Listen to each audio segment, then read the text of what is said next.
Thank you, Sam. Well, as Jeremy Kyle used to say back in the day, well, who'd have thought it? Disgraced former BBC star Huw Edwards pleads guilty to making 41 indecent images of children and now faces up to 10 years in jail, a fall from grace indeed.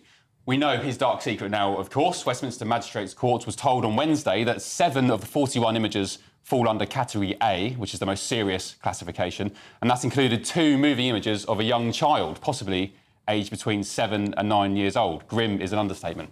But the real story now is the total vindication of the Sun newspaper, isn't it? Who, despite a torrid backlash to its original reporting of Edwards' liaisons with a young man during lockdown, continued in its pursuit of the truth by valiantly ploughing on with its brave journalism regardless.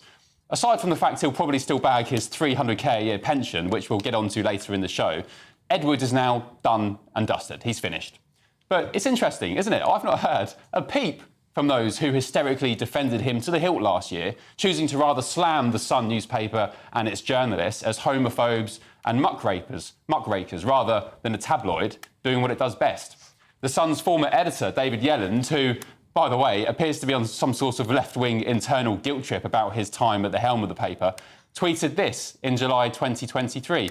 He said, "I wish Huw Edwards well. The Sun inflicted terror on Huw, despite no evidence of any criminal offence. This is no longer a BBC crisis. It's a crisis for the paper."